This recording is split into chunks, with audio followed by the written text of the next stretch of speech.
appreciates it. Biggest crowd I've seen in any gathering I think we've had so far. I don't know why, but might have something to do with Pat and the kind of guy that he is. So everyone probably is all aware of the timelines and everything, but I'll just step over it a little bit and talk to Pat as the guy I've known for 16 years now, right? So back in 2001, 9/11, right after that, I came back to the HQ there and was working full-time back in uniform.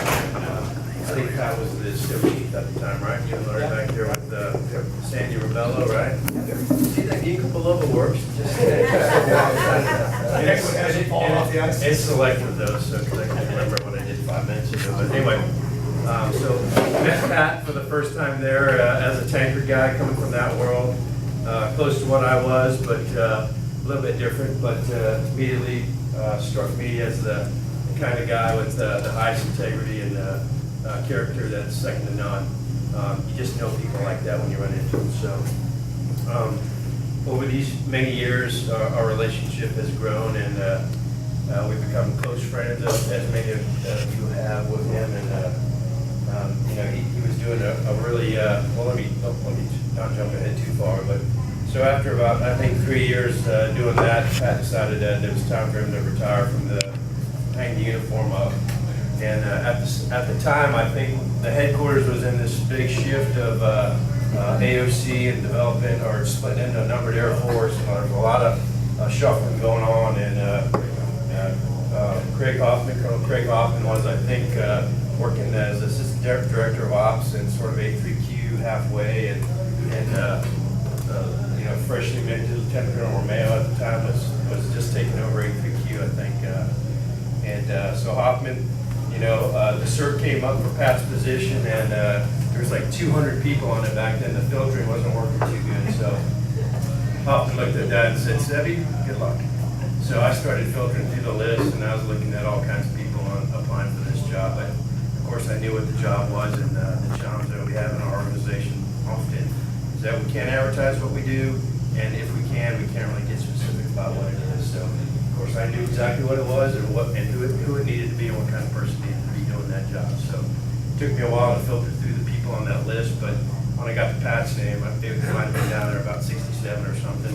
Not in order of preference, just ran by.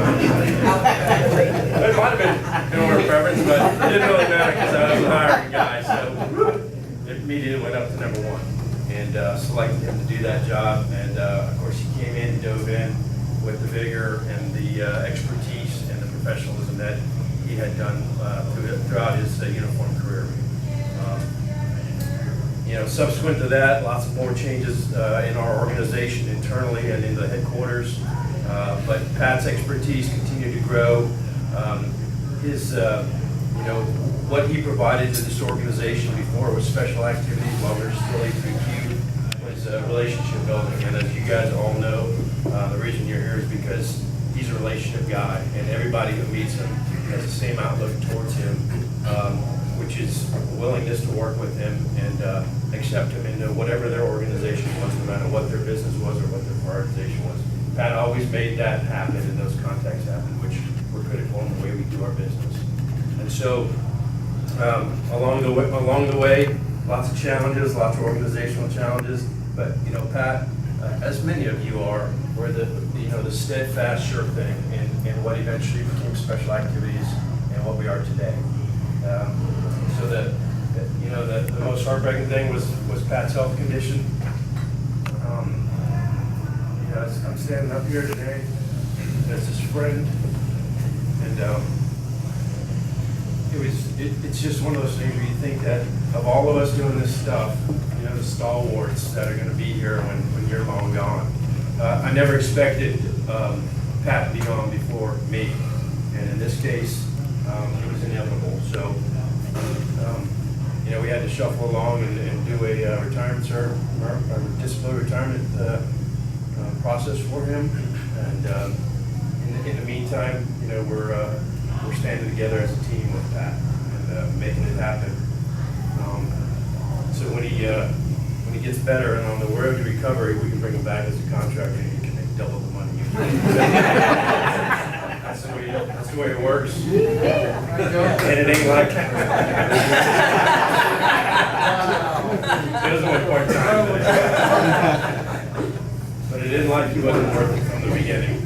So, as paperwork and certificates go to most of us guys in this kind of business, and we don't put a lot of money into that kind of stuff. We know what all of us do and what we've all done and what we stand for and what our mission set is, and we're proud of that. And we don't need pats on the backs or certificates on the wall, or the raises don't hurt, of course, but ultimately it's about this, and people and relationships and getting business done. So we did get a career civilian or civil service award, and we wrote a citation for it. I'm gonna let Mr. Peacock read that, and I'll hand you Mike and the certificate that is there.